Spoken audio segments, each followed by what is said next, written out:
Morning everyone and again welcome into my video. জানো তো আজ রাত্রে অনেক বৃষ্টি হয়েছিল, আর দেখো সকালবেলায় এখনও পর্যন্ত মেঘলা আকাশ হয়ে আছে। আর এইদিকে মা চা বানিয়েছে, তো আমি চা খেতে খেতে বাইরের পরিবেশটা দেখছিলাম জানলা দিয়ে। আর তারপর আমার যেটা ডেইলি রুটিন হয়ে গিয়েছে সেটা হচ্ছে সকালবেলা করে ভিডিও আপলোড করা, তো আমি সেটাই করছিলাম। আর তারপর দেখো আমি চলে গেলাম আমার রুমে। আর আমি না একটু অলস টাইপের, তো সেই জন্য দেখো আমি আমার বিছানাটাও এখনও পর্যন্ত ওঠাইনি, তো আমি সেটাকেও গুছিয়ে নিলাম। আর এই দেখো এই টেডি বিয়ারটা, এটা আমার বোনের বার্থডের সময় মামা ওকে গিফট করেছিল। আর যখন এটা নতুন ছিল তখন অনেক বেশি সুন্দর ছিল, বাট এখন এটা বাইরে থাকতে থাকতে ধুলো পড়ে অনেক নোংরা হয়ে গিয়েছে আর পুরনো হয়ে গিয়েছে। আর আজকের দিনটা মেঘলা মেঘলা ছিল, সেই জন্য মা আজ আতপ চালের খিচুড়ি তার সঙ্গে ঘন্ট আর পাঁপড় ভাজা করেছিল।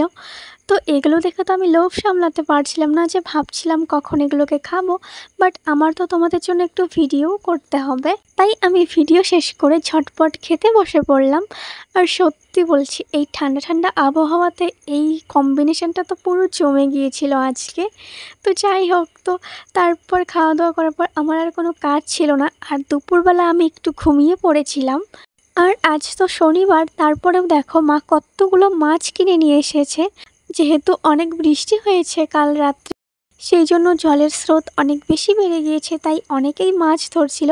তো আমার ভাইওরাও মাছ ধরেছিল, আর এগুলোকে নাকি মা মাত্র 50 টাকা দিয়ে এনেছে। আর বিকেলবেলার হালকা রোদে দেখো ফুলগুলোকে কত সুন্দর লাগছে। আর এখন বাজে বিকেল 4টে, তবুও ফুলগুলো কত সুন্দরভাবে ফুটে আছে। আর সন্ধেবেলা আমি গিয়েছিলাম জেঠিদের বাড়ি, সেখানে শনি পুজো করা হয়েছে, তো সেই পুজোরই প্রসাদ খেতে গিয়েছিলাম আমি। আর এই পুজোর প্রসাদটা আমার কাছে অনেক বেশি টেস্টি লাগে। তো যাই হোক, পুজোর প্রসাদ খেয়ে আমি চলে আসি বাড়ি।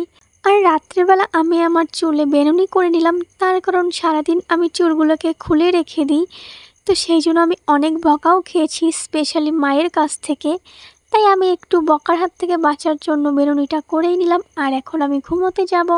আর নেক্সট দিন সকালবেলা ঘুম থেকে উঠে দেখি আমি সারা রাত বৃষ্টি হওয়ার ফলে উঠোনে একদম জল বেঁচে গিয়েছে অনেকটাই, আর নদীর জল ফুলে ফেপে অনেকটাই ওপরে এসে গিয়েছে। আর আজকে মা কালকের মাছগুলো দিয়ে তরকারি রান্না করেছিল, তো সেটা দিয়ে আমি ভাত খেয়ে দিলাম। আর দুপুরবেলা আমি চলে গেলাম খেতে জল কতটা হয়েছে সেটাই দেখতে। আর গিয়েই তো দেখি এই দেখো এই গুবলুটা ওর মায়ের সঙ্গে এখানে এসে পড়েছে, আর সাইড দিয়েই জল। তাই আমি ওকে আর ওর মাকে তাড়িয়ে দিলাম যাতে ওরা বাড়িতে চলে যায়। আর কিছুদিন আগের ভিডিওতে আমি তোমাদের বলেছিলাম যে আমাদের জমিগুলোতে হাঁটু পর্যন্ত জল হয় প্রতি বছর। তো দেখো এই বছর একটু লেট করেই হলো, বাট অবশেষে জলটা উঠেই গিয়েছে। বাট যদি বেশি বৃষ্টি হয় তাহলে অনেকটাই ক্ষতি হয়ে যাবে ফসলের।